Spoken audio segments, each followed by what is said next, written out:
de la diaspora. La voix de la diaspora sur www.radiolebene.tg chaque mardi de 16h à 17h. La voix de la diaspora, c'est l'émission qui donne la parole à la diaspora sur l'actualité et aussi sur des thématiques spécifiques dans divers domaines, notamment la politique, la santé, l'environnement, l'économie, etc., sans oublier des thèmes liés à la société. Alors, soyez branchés chaque mardi de 16h à 17h pour écouter et participer à votre émission préférée, La Voix de la Diaspora, puisque votre voix compte. Mardi 23 mai 2023, salutations fraternelles aux auditrices et auditeurs de radiolebene.tg.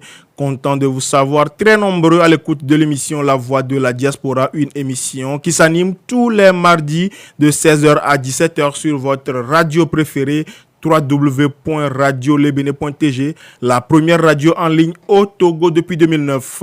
Nous devons recevoir pour vous aujourd'hui le directeur du cadastre de la conservation foncière et de l'enregistrement, Monsieur Kwame Obosu, qui à la dernière minute nous fausse compagnie, mais quand même nous allons rester dans le sujet pour parler dans la première partie du foncier. Dans la deuxième partie, nous allons vous parler du 9e congrès panafricain lancé par le ministère des Affaires étrangères à Lomé. Les appels, ceux qui voudront appeler pour pouvoir essayer d'avoir plus d'explications auprès du directeur du cadastre le feront plus tard dans la prochaine émission, parce que ce dernier n'a pas répondu au rendez-vous d'aujourd'hui pour occupation. Comme je le dis, nous sommes au mardi 23 mai. Il sonne exactement 16h05 dans les studios de Radio Lebene 3, dans les studios www.radiolebene.tg. Derrière la platine, nous avons Guillaume Agbehogovia qui va nous aider pour cette émission. Vous êtes sur le www.radiolebene.tg, la voix de la diaspora. Vous êtes sur le www.radiolebene.tg, la voix de la diaspora. Dans cette première partie, nous allons vous parler du cadastre, du recensement foncier lancé par les autorités togolaises. Ce recensement qui va permettre de collecter des informations. Ça a été lancé hier dans la commune Agonivé 1 et Agonivé 2. Donc, du coup, nous allons vous permettre de savoir ce qui va se faire durant cette opération. Pour cela, nous allons donner la platine à Olivier qui va nous permettre de suivre cette opération à travers ses agents, les gens qui vont essayer d'assurer cette opération. L'opération est appelée recensement foncier et consiste à procéder au recensement systématique de tous les propriétaires du terrain dans la commune de Agonivé 2. C'est notre zone de travail. Donc, ce que nous appelons recensement de l'immeuble, ce qu'on appelle l'immeuble, ça correspond en réalité à la parcelle. La parcelle, qu'elle soit bâtie ou non, sera recensée. Donc, si nous arrivons sur un immeuble, il est question d'identifier les propriétaires, les occupants. Le propriétaire peut être à la fois occupant ou non. Et il est question aussi d'identifier la consistance de la parcelle et nous est demandé de géolocaliser l'immeuble en question. Donc, ce qui va permettre au service du cadastre d'avoir la localisation exacte de chaque immeuble dans la commune d'Agonivé 2. La finalité, c'est pour la sécurisation du foncier.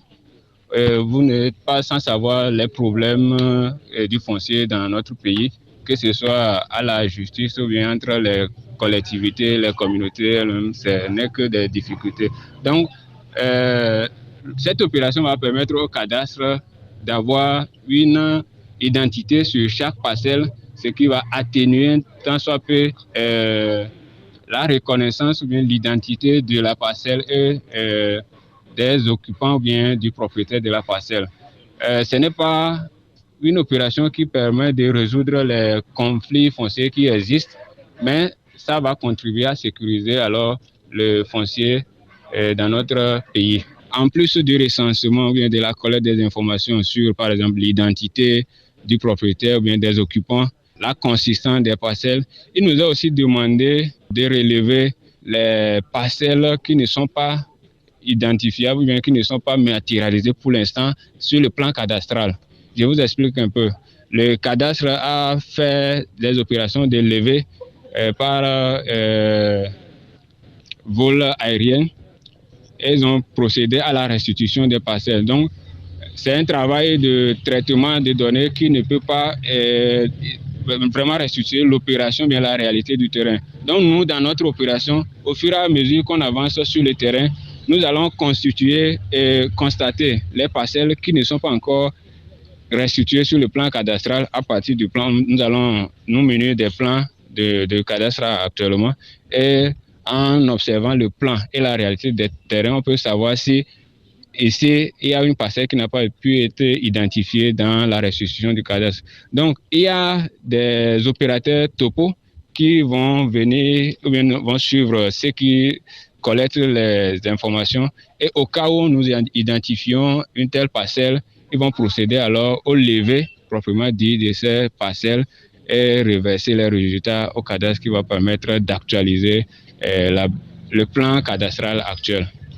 Voilà, c'est l'opération en deux volets, collecte des données littérales et des données graphiques. Et les données littérales, c'est tout ce qui est trait à l'identité de l'occupant ou du propriétaire, à la géolocalisation de la parcelle. Maintenant, les informations graphiques, c'est l'opération de...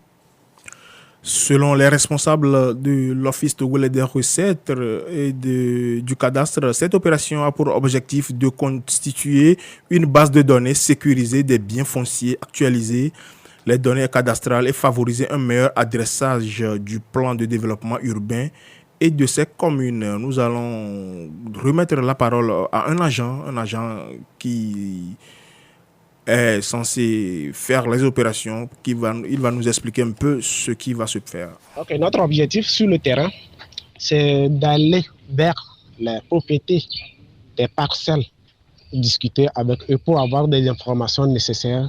Ces informations sont liées à leur propriété qu'on appelle la parcelle. Le cadastre voudrait avoir une base de données de propriété et des propriétaires. Donc, c'est en quelque sorte pour la sécurisation foncière des parcelles dans la commune de Lekpassido 2. Lorsque nous rentrons dans une concession ou dans la maison, nous cherchons d'abord à savoir qui est le responsable de cette parcelle sur laquelle on a construit le bâtiment. Lorsque on nous présente le responsable de la concession ou de la maison, nous discutons avec lui pour lui poser des questions à savoir est-ce que cette parcelle l'appartient, chargée de surveiller la concession. En dehors de ça, s'il est le propriétaire, il y a certaines questions nous allons lui poser à savoir s'il a un titre foncier. En dehors de ça, nous allons essayer de voir sur cette parcelle, est-ce que cette parcelle est occupée ou non, c'est-à-dire il y a la construction ou bien c'est un terrain vide. Si c'est un terrain vide aussi, nous allons chercher à savoir à qui aussi appartient ce terrain vide-là. Cette opération qui a été lancée ce 22 mai court jusqu'à 3 mois et on invite tous ceux qui ont des immeubles, tous ceux qui ont des terrains à s'enregistrer afin d'avoir au niveau du cadastre une base de données. Nous allons remettre la parole au maire de la commune Golf, le maire de la commune Agogne V2 qui va nous dire en un mot ce qui sera fait. Pour situer le cadre de ce recensement, je dirais que nous avons trop de problèmes fonciers dans notre commune, pas seulement dans notre commune, mais dans toutes les communes du Togo. Nous ne réglons que les problèmes fonciers. Aujourd'hui, ce n'est pas évident que tout le monde fasse son titre foncier. Et aujourd'hui, il n'y a plus de 3 tampons. Donc, nous saluons l'initiative prise par le gouvernement de faire en sorte qu'on puisse avoir les parcelles localisées à quelque part au niveau du cadastre. Ça permet de pouvoir dire que, écoute, cette parcelle au moins appartient à telle personne ou telle personne avait fait la déclaration que c'est sa parcelle. Donc c'est vraiment une opération, nous tenons à remercier le gouvernement d'avoir mis les moyens à la disposition du district autonome de Grand Lomé qui a, en collaboration avec l'OTR, à travers le service cadastre pour cette opération. Cette opération permettra d'avoir une base au niveau de l'État. Que la population sache, regarde le bon côté, le côté positif de l'opération. Vous serez enregistré au niveau de l'État. Et si vous êtes enregistré au niveau de l'État, après 10 ans, si quelqu'un se présente pour dire c'est ma parcelle, où est-ce qu'il était avant que les services de l'État sont venus recenser? Donc, regardons le bon côté de la chose. Bon, les gens vont dire que, écoute, l'État est en train de faire ça pour collecter les taxes. L'État a tous les moyens, toutes les stratégies de collecter des taxes. Que vous le vouliez ou pas, l'État va collecter ces taxes. Mais, au moins, nous allons profiter de cette opération pour être enregistrés, pour que nos fonciers, c'est-à-dire nos parcelles, soient enregistrées au niveau de l'État. Donc, je tiens vraiment à remercier l'OTR pour avoir porté le choix sur notre commune. Ce n'est pas évident que nous soyons une commune pilote et nous tenons à tout faire, à ne ménager aucun effort pour que nous puissions atteindre les objectifs de ce recensement. Ce n'est pas une garantie, mais quand même ça donne, c'est-à-dire au niveau de la justice. Supposons que si on avait fait ce travail il y a de cela 20 ans, aujourd'hui on allait faciliter la tâche au juge. Parce que quelqu'un qui a été recensé 20 ans, 30 ans, ou soit même 10 ans, si aujourd'hui une autre personne se présente pour dire que c'est sa parcelle, on dit mais où est-ce que tu étais? Maintenant, si vous n'avez pas personne, il n'y avait pas de recensement, mais celui qui a la forte gueule, même qui n'est pas propriétaire, on risque de l'écouter. Donc c'est une opération qui ne donne pas droit de propriété, il faut le dire, mais quand même qui recense. Et ça permettra de pouvoir bien trancher les affaires, aussi bien au niveau de la justice et d'accélérer les procédures de titre foncier au niveau de l'OTR, en l'occurrence au niveau du cadastre. On va reconnaître les équipes avec les gilets. Nous-mêmes, nous allons mettre l'accent sur la sensibilisation. Nous allons gongonner au niveau des villages. Nous allons faire des réunions avec les CVD et la plupart de ces CVD sont dans l'équipe. Donc nous avons plaidé parce que lorsque les gens viennent faire les enquêtes et que la population ne connaisse pas ces gens, ou soit la population ne connaît pas ces gens, ils ont peur de laisser ces gens rentrer dans leur maison. Mais avec le guide qui est un membre du village, la population sera rassurée. C'est très important et nous tenons à remercier aussi le cadastre qui a accepté qu'on puisse inclure dans le processus les guides qui sont généralement les CVD de cette... Que la population regarde le bon côté de la chose, s'il faut paraphraser le maire qui nous a d'une manière succincte parlé de cette opération. Nous allons tendre notre micro au directeur du cadastre qui devait être parmi nous afin d'éclairer les auditeurs à travers leurs questions, mais qui, faute de temps, d'agenda, nous a faussé compagnie. Nous allons lui tendre le micro. Nous avons tendu le micro à M. Kwame Obossou qui nous explique l'opération. Cette opération de collecte d'informations sur le foncier est initiée pour recenser ou collecter des données sur les propriétés bâties, non bâties, et même, comme je le disais, même les terrains vides feront partie des informations que nous allons collecter.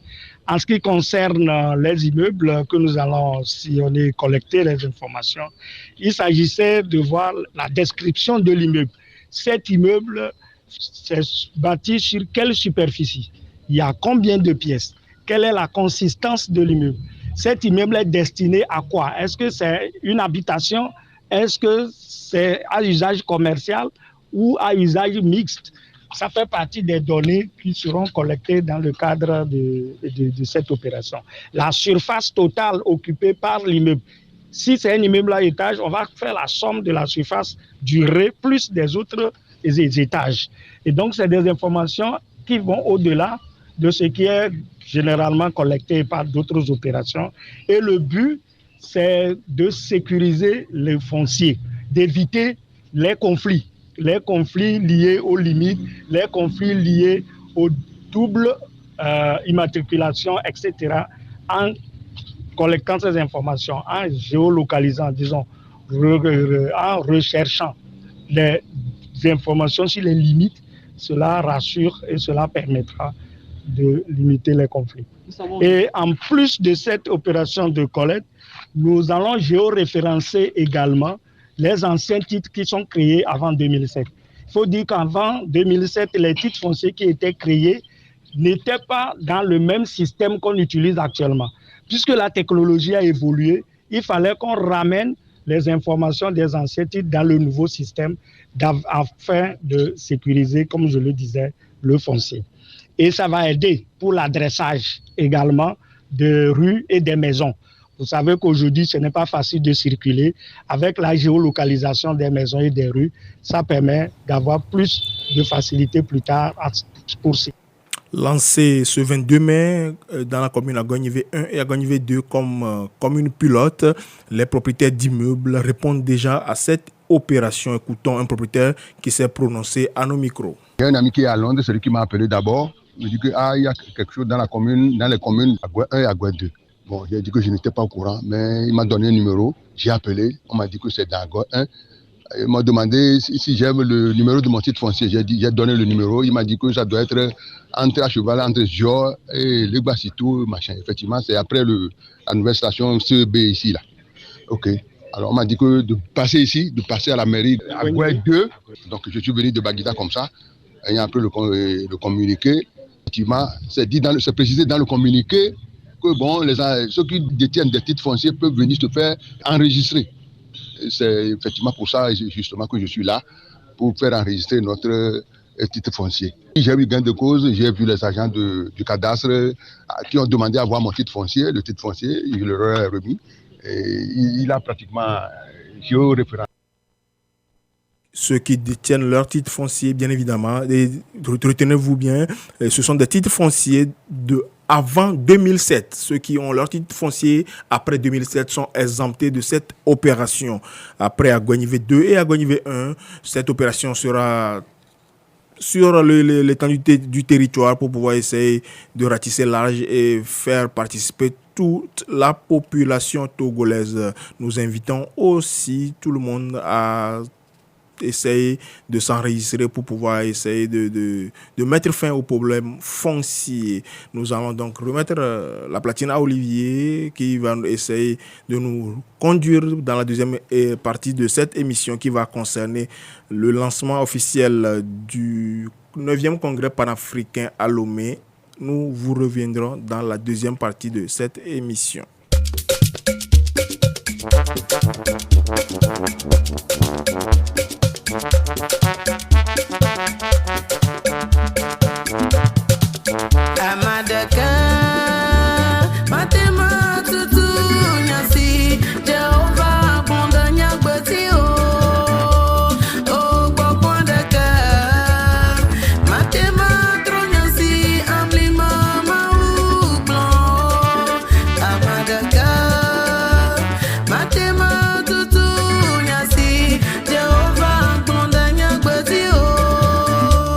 Oh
Nous allons, dans cette deuxième partie, consacrer l'émission au 9e congrès panafricain lancé hier par le ministère des Affaires étrangères.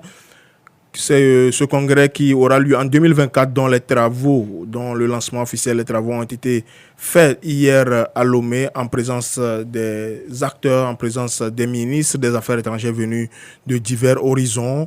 Nous allons vous permettre de suivre l'historique du panafricanisme et vous revenir. C'est une idée révolutionnaire, l'idée d'unir les peuples du continent et des diasporas africaines autour d'un projet politique commun. Le panafricanisme englobe tout ce qui est africain. Cette idée a vu le jour en Europe, plus précisément parmi les diasporas noires qui vivaient, travaillaient ou étudiaient au cœur des grands empires coloniaux. Nous sommes en 1900. Henry Sylvester Williams est révolté par les expositions coloniales qui se succèdent à Londres. Et il comprend très vite que la domination coloniale de l'Afrique est directement liée à la domination que subissent les Noirs dans les Caraïbes et dans les Amériques. Pour lui, il est urgent de faire front commun. Il est persuadé que la réponse au colonialisme doit être panafricaine. Il faut comprendre qu'à l'époque, les Noirs ne sont pas libres de leur mouvement. La majorité d'entre eux sont des colonisés qui doivent avoir l'accord de leurs colonisateurs pour se déplacer. La seule manière de réunir des Africains du continent et des diasporas à cette époque, c'était de profiter d'un événement international comme une exposition coloniale. L'idée de panafricanisme séduit immédiatement la presse noire qui émerge en Amérique du Nord et dans la Caraïbe. Marcus Garvey en fait une des bases de son mouvement, l'UNIA, qui vise à la libération des Noirs du monde. Mais la Première Guerre mondiale force à mettre en pause les réflexions. Après la guerre, les Africains se concertent. Sous l'impulsion de l'Américain W.E.B. Du Bois, à la tête de la NAACP, ils espèrent pouvoir créer un État indépendant gouverné par les Africains au cœur de l'Afrique. Mais les Occidentaux préfèrent se répartir les colonies allemandes et maintenir le colonialisme plus fort que jamais. Suite à cet échec, le tout premier congrès panafricain est organisé en 1919 à Paris. Il est organisé par les Américains W.E.B. Du Bois et Ida Gibbs Hunt. On y retrouve Blaise Diagne, Gratien Candace et Charles D.B. King. Un deuxième congrès est organisé à Londres en 1921. Les participants y rédigent le Manifeste de Londres, dans lequel ils s'organisent pour racheter des terres africaines et les soustraire à la domination européenne. Mais ce manifeste est aussi le point de départ de conflits entre différents courants de pensée parmi les Noirs de l'époque. Entre les Afro-Américains, on distingue les partisans de l'intégration et ceux du séparatisme noir. En Afrique, certains soutiennent la mission civilisatrice alors que d'autres revendiquent les valeurs africaines. Dans les Caraïbes, certains se sentent supérieurs aux Africains alors que d'autres cherchent à retrouver leurs racines. Une chose est sûre, les congrès panafricains sont des espaces parfaits pour confronter la complexité des projets des Noirs du monde. En 1923, le troisième congrès se tient discrètement entre Londres et Lisbonne. Le quatrième congrès aura lieu à New York en 1927. Le cinquième se déroule à Manchester en 1945, juste après la Seconde Guerre mondiale. Le temps est au changement. Les peuples africains réclament leur indépendance. Le Ghana devient indépendant en 1957. Et immédiatement, Kwame Nkrumah convoque une série de conférences intitulées All African People's Conference. L'objectif est clair, redéfinir le panafricanisme depuis le continent, loin de la pression et du calendrier politique occidental. Le 6e en 1974 à Dar es Salaam en Tanzanie, le 7e en 1994 à Kampala en Ouganda et le 8e sera divisé en deux versions, une en 2014 à Johannesburg et l'autre en 2015 à Accra sur fond de conflit autour de la place de l'Afrique du Nord dans le projet panafricain. Aujourd'hui, la circulation des Noirs sur la planète reste extrêmement restreinte par l'organisation du monde créée par les anciennes puissances coloniales. Mais jour après jour, l'Afrique se libère des zones d'influence françaises ou britanniques. Les afrodescendants des diasporas font entendre leur voix malgré leur minorisation politique. 10 ans après le dernier congrès panafricain, une question centrale se pose. Où aura lieu le prochain congrès panafricain ? Il aura lieu à Lomé ? Il aura lieu bien évidemment à Lomé. C'est en 2024. Les travaux ont été lancés hier, 22 mai, en présence des personnalités venues de divers horizons. Ce congrès s'inscrit dans le cadre de l'agenda de la décennie des racines africaines et de la diaspora africaine, portant sur le thème renouveau du panafricanisme et rôle de l'Afrique dans la dans la réforme des institutions multilatérales, mobiliser les ressources et se réinventer pour agir. Ce congrès est co-organisé avec l'Union africaine. Nous allons écouter le Premier ministre togolais qui s'est prononcé sur ce congrès à l'ouverture. Je rends grâce à Dieu et aux manes de nos ancêtres pour la tenue de la présente cérémonie de lancement. Nous nous tenons sous leur protection, fiers de nos racines et de nos croyances qui forgent une partie de notre identité africaine. Mesdames et messieurs, plus d'un siècle après la première conférence panafricaine tenue à Londres en 1900 et le premier congrès panafricain de 1919 à Paris, nous voici réunis pour procéder au lancement du 9e congrès panafricain dans un monde en mutation multiple. Il s'agit d'un rendez-vous en terre africaine, aux confins de deux mondes, celui de l'Afrique et celui des Afro-descendants.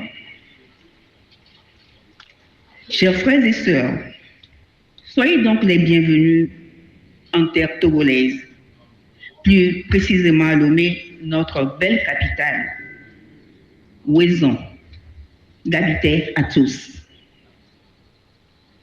Les congrès panafricains organisés constituent une séquence historique où les Afro-descendants de la diaspora et des Africains de l'Afrique ont, dans un élan de solidarité, fait avancer la cause de la liberté et de la dignité universelle. Le contexte économique et politique de nos jours constitue une opportunité historique pour nous, Africains et personnes d'ascendance africaine, de prendre conscience de nos forces, de nos richesses diverses et du rôle que nous devons tous jouer dans l'émergence de nos pays. Notre constat, mesdames et messieurs, est que la place faite à l'Afrique, aux Africains et aux personnes d'ascendance africaine est insuffisante pour nous permettre de jouer pleinement notre partition dans la gouvernance mondiale. Nous avons besoin de compter sur chaque fille, sur chaque fils africain et afro-descendant d'ici et d'ailleurs pour donner un élan nouveau à la pensée fondatrice du panafricanisme. Il nous faut tourner la page. Il nous faut unir nos forces pour avancer et accélérer la marche vers le progrès. Nous devons donc tous travailler. Travailler par exemple à notre souveraineté alimentaire pour éviter de subir par exemple les conséquences néfastes d'événements que nous ne maîtrisons pas. Et nous voudrions saluer à cet égard les ambitions et les actions conduites par tous nos pays sous le leadership de nos chefs d'État pour l'opérationnalisation effective de la zone de libre-échange continentale africaine, la ZLECAf, car nous sommes convaincus que si nous n'augmentons pas notre poids économique, notre poids politique ne saurait être plus significatif que les affaires du monde. Nous voudrions également reconnaître ici le lien privilégié que nos frères africains de la diaspora et les afro-descendants des Caraïbes, du Pacifique, du continent américain et d'ailleurs ont avec l'Afrique. Ils sont le symbole de la richesse culturelle et humaine de l'Afrique et nous savons le rôle que les diasporas et les afro-descendants ont joué dans l'émergence et le parcours historique du panafricanisme. avec ce 9e congrès panafricain. Mesdames et messieurs, nous espérons poursuivre le travail commencé dès le XXe siècle afin de remobiliser les Africains d'Afrique et toutes les personnes d'ascendance africaine qui se reconnaissent dans cet humanisme et si caractéristique du combat panafricaniste. Pour finir, je voudrais rappeler que les 5 premiers congrès furent tous organisés en dehors du continent africain, par la diaspora et les afro-descendants. Puis il y eut le 6e congrès de Dar es Salaam en Tanzanie, le 7e à Kampala en Ouganda et le 8e congrès tenu à Johannesburg en Afrique du Sud et à Accra au Ghana. Ces congrès ont tous connu une participation. Il nous faut unir nos forces, c'est l'appel lancé par la chef du gouvernement, Victoire Tomega Dogbe, à l'endroit de la diaspora togolaise, africaine, aux afro-descendants du Caraïbe, du Pacifique, bref, les descendants africains de par le monde. Nous allons écouter la vice-présidente de la Commission de l'Union africaine, la seule femme, l'unique femme qui occupe ce poste jusqu'à présent. Il s'agit de Monique Nsanzabangawa. Quel noble projet que ce 9e congrès panafricain à venir et qui a vocation à réveiller l'Afrique. Oui, quelques soucis d'aiguillage. Nous allons remettre la parole à Jean-Claude Gakoso. Voilà, Jean-Claude Gakoso, qui est le ministre des Affaires étrangères du Congo. Le noble projet que ce 9e congrès panafricain à venir et qui a vocation à réveiller l'Afrique de sa torpeur, à la secouer et à la projeter dans le futur. Projet et projection pour une Afrique politiquement unie et économiquement prospère. Une Afrique puissante et généreuse en même temps. Une Afrique définitivement libre et démocratique. Mais pour que cela soit possible, que cela doit être possible, il nous faut absolument changer de paradigme, comme le disait Claudie tout à l'heure, notamment en faisant du travail, et je pèse le mot, en faisant du travail notre seconde religion. En clair, nous devons sublimer le travail et le labeur. Nous devons redoubler nos efforts et les mutualiser sur l'ensemble du continent afin de répandre partout, aux 4 coins de notre terre sacrée, les lumières de l'intelligence et le doux parfum du bonheur. Ce n'est qu'à ce prix, chers amis, que l'Afrique, notre beau continent, aujourd'hui déserté et trahi par une frange de sa jeunesse, pourra redevenir pleinement ce qu'elle n'aurait dû jamais cesser d'être dans nos cœurs, à savoir le continent où il fait vraiment bon vivre pour nous tous. Un continent qui tire sa force de l'extraordinaire diversité de ses traditions millénaires et qui est aujourd'hui appelé à exhumer la mémoire de son antiquité. Un continent totalement affranchi de ces superstitions moyenâgeuses qui perdurent encore dans nos sociétés et de ces croyances surannées alimentées par l'ignorance depuis la nuit des temps. Un continent, mes chers amis, où chacun respecte la dignité de l'autre et où, par choix délibéré, des hommes et des femmes d'ascendance naturellement diverses s'unissent solidement dans le respect de leurs différences, dans la fraternité retrouvée, la justice et la paix. Un continent qui sublime l'amour du travail, l'égalité des chances, la solidarité, l'entraide et le partage, et qui tient éloigné comme la peste l'attisement de vaines rivalités entre ces communautés. Un continent qui, en lieu et place des murs artificiels, j'ose pas prononcer le mot frontière, des murs artificiels entre ces peuples, construit ponts et passerelles. Un continent démocratique et écologique où chacun vit dans un environnement sain et assume pleinement son destin. Un continent qui doit avoir voix au chapitre au sein du Conseil de sécurité des Nations Unies, tout en inscrivant l'une de ces langues. Il faut en avoir le courage, tout en inscrivant l'une de ces langues comme langue de travail au sein de ce cénacle planétaire. Enfin, un continent où l'engagement politique doit être désormais un véritable sacerdoce, tandis que l'action publique ne doit viser qu'un but, à savoir apporter partout la prospérité et la...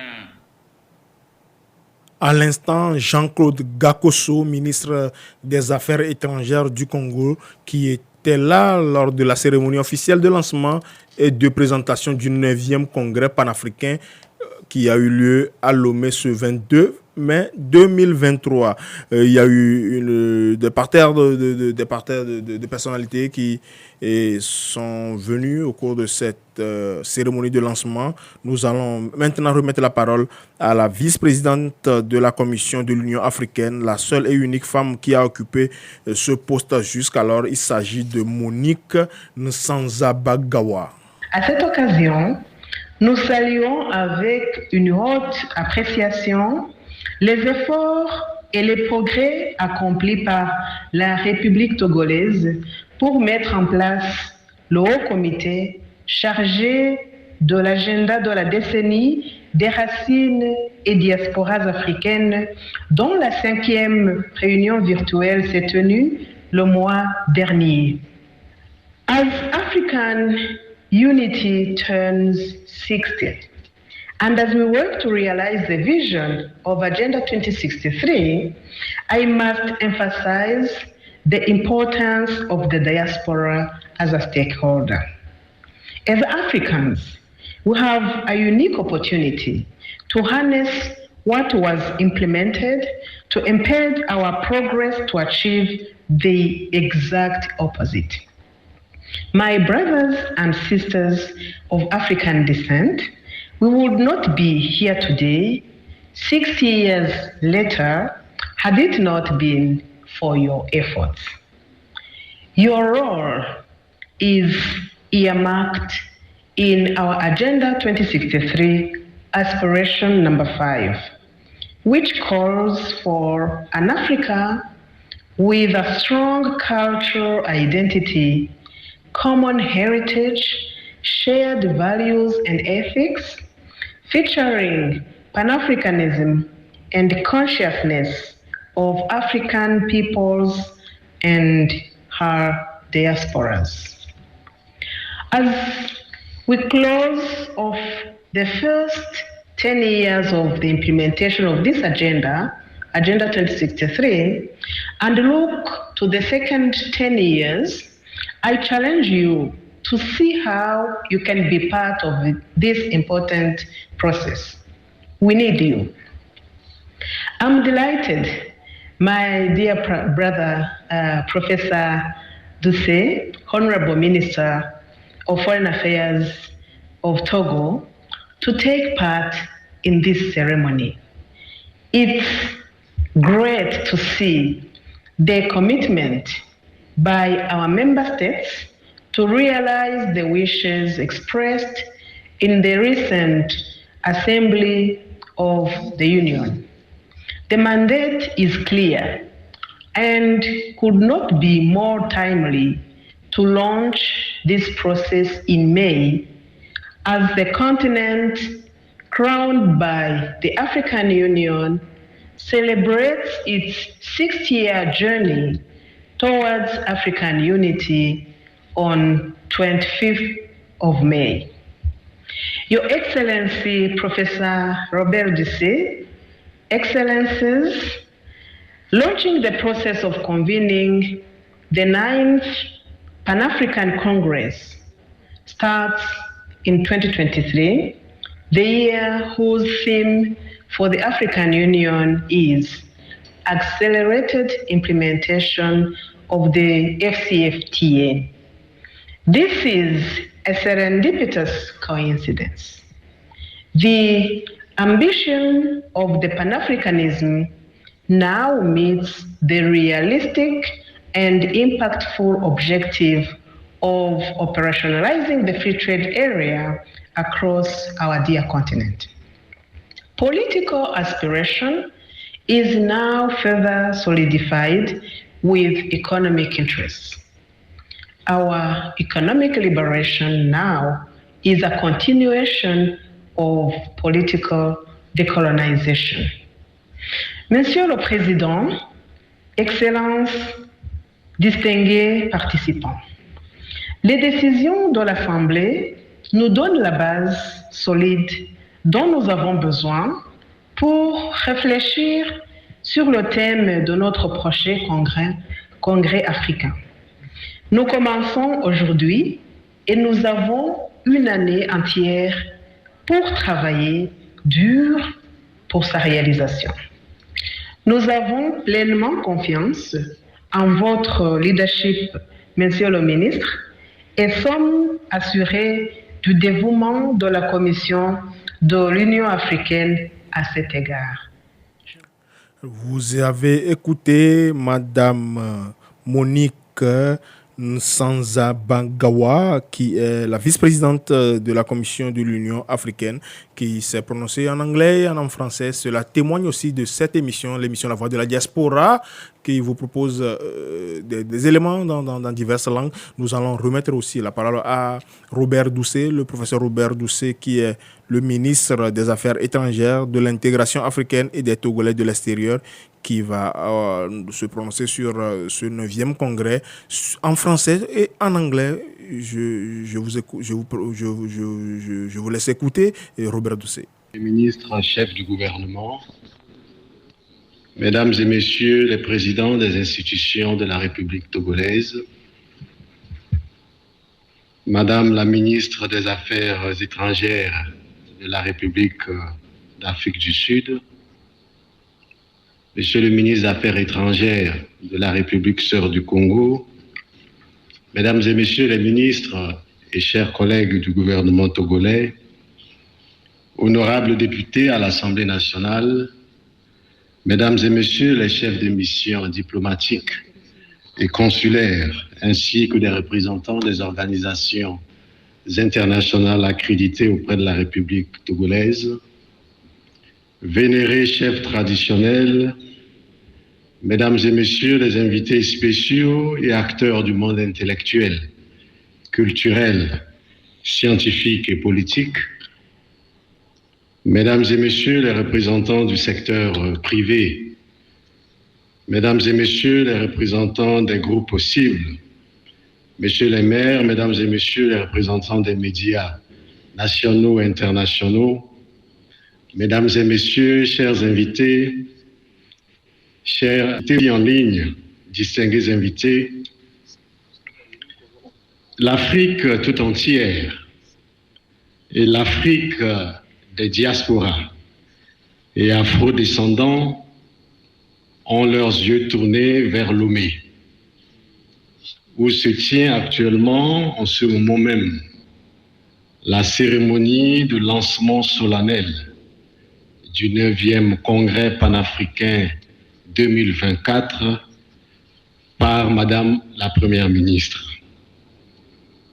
Mesdames et Messieurs, étant donné que, et à défaut d'attendre qu'une langue africaine soit parlée aux Nations Unies, nous avons déjà le Swahili Il y a le ministre Bawara qui a proposé le Loso comme langue internationale. Les Togolaises et les Togolais ont tout compris.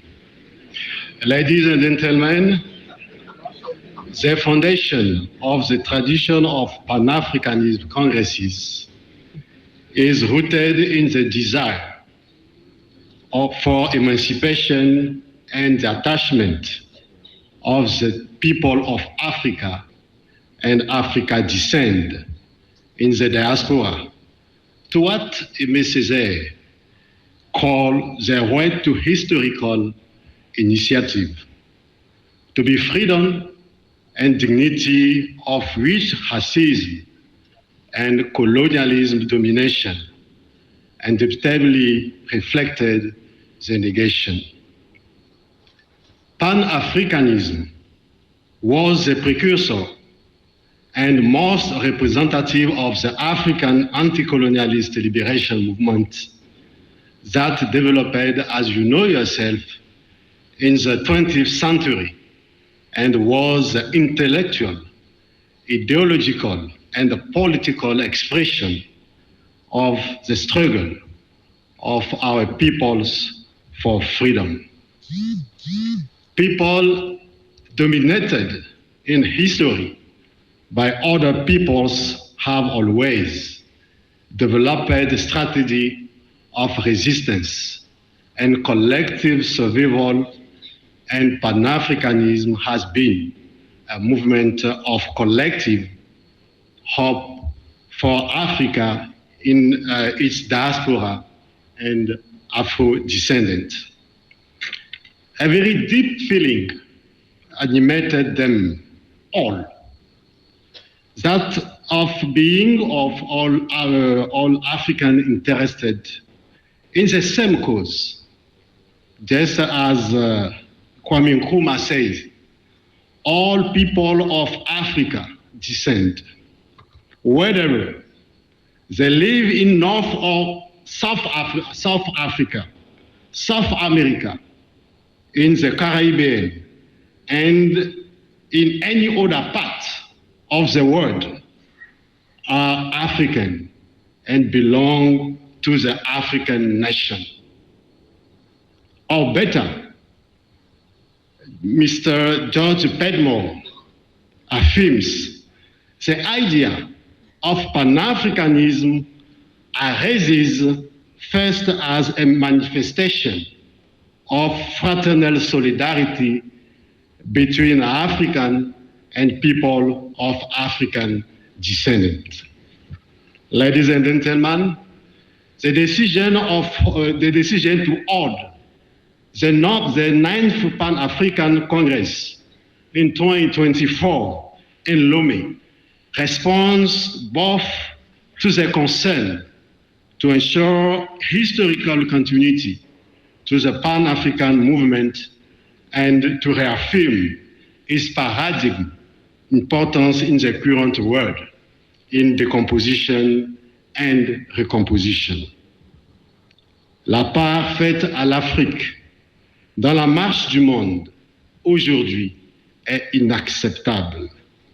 Et le panafricanisme demeure une chance pour l'Afrique, les Africains et les personnes d'ascendance africaine dans le monde. En prenant en février dernier la décision relative à l'organisation du 9e congrès panafricain sur le thème renouveau du panafricanisme et rôle de l'Afrique dans la réforme des institutions multilatérales, mobiliser les ressources et se réinventer pour agir. Sur proposition du Togo, la conférence des chefs d'État et de gouvernement de l'Union africaine a pris la pleine mesure des enjeux et des défis actuels de notre continent. Le thème retenu pour le congrès de 2024, comme vous l'aviez si bien mentionné, Madame la Première ministre et chers collègues, fait clairement de la question de la réforme des institutions multilatérales de coopération internationale une préoccupation panafricaine. Ce qui est tout à fait logique, puisque le dit Cheikh Anta Diop, on ne saurait échapper aux nécessités du moment historique auquel on appartient. Le Congrès panafricain de Lomé sera l'occasion privilégiée pour les Africains vivant sur le continent et hors d'Afrique, la diaspora et les afro-descendants de s'interroger sur la question de leur devenir dans un monde de plus en plus instable, marqué par des crises multiples et en panne de responsabilité collective et de gouvernance concertée impliquant véritablement le continent africain. Le Congrès aboutira sans nul doute à l'adoption d'une déclaration qui définira les nouvelles orientations devant assurer à l'Afrique une participation active à la gestion des problèmes liés aux grands enjeux du monde contemporain. Lors du congrès de Lomé, un regard particulier sera accordé à une implication de plus en plus grande de l'Afrique dans tous les processus de négociation et de la nouvelle architecture de la gouvernance mondiale. Les pays africains, soyez-en sûrs, plaideront à cette occasion au processus de réforme des institutions multilatérales. Mesdames et messieurs, la présente cérémonie marque une étape importante dans les préparatifs du Congrès. Permettez-moi de saisir cette occasion, Madame la Première ministre, pour exprimer toute notre gratitude à Son Excellence Faure Essosim Nyanya Singbe, président de la République togolaise, pour son engagement réaffirmé au service de la cause africaine à travers le projet d'organisation du 9e Congrès panafricain 2024. I would also like to express my sincere thanks to the African Union Commission, co-organizer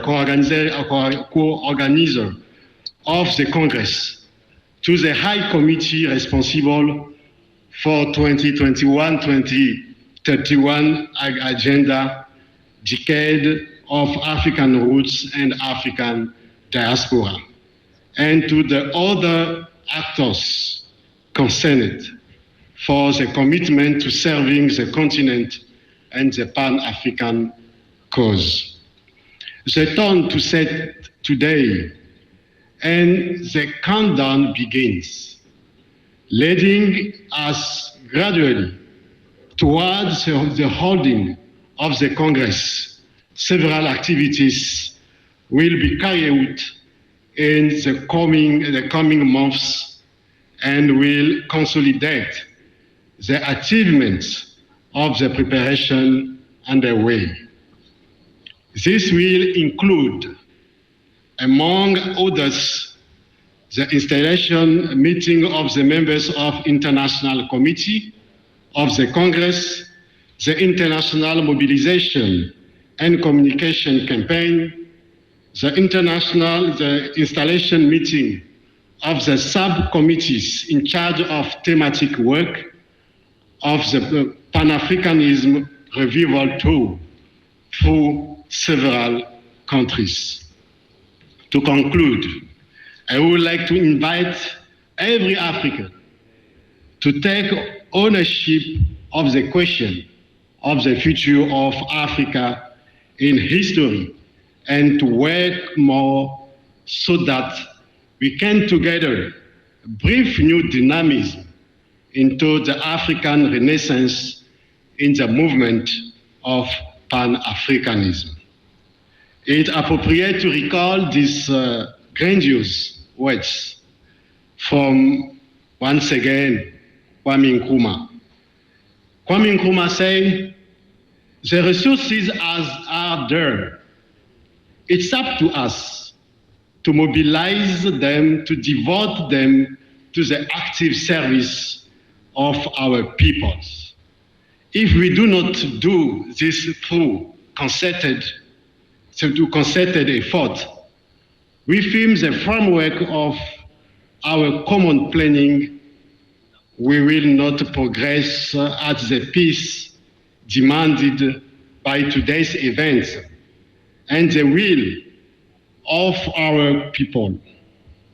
The symptoms of our disorders will only increase, and these disorders themselves will become chronic. It will be too late event for Pan-African unity to assure us of stability and tranquility in our efforts to create a continent of social justice and material well-being. Long live the Pan-African ideal, long live African Brotherhood, et je vous remercie pour votre très aimable. À l'instar, le professeur Robert Doucet, qui s'est prononcé sur ce 9e congrès, la part faite à l'Afrique dans le monde est inacceptable pour le paraphraser. Le rendez-vous est donc pris pour 2024 pour ce 9e congrès panafricain sur le sol togolais, un congrès qui va rassembler les descendants afro-africains, les Africains et toute la diaspora. Ainsi prend fin cette émission de ce mardi 23 mai 2023. Bonne suite à l'écoute de nos programmes. Bye bye. La voix de la diaspora. La voix de la diaspora sur www.radiolebene.tg chaque mardi de 16h à 17h. La voix de la diaspora, c'est l'émission qui donne la parole à la diaspora sur l'actualité et aussi sur des thématiques spécifiques dans divers domaines, notamment la politique, la santé, l'environnement, l'économie, etc., sans oublier des thèmes liés à la société. Alors, soyez branchés chaque mardi de 16h à 17h pour écouter et participer à votre émission préférée, La Voix de la Diaspora, puisque votre voix compte.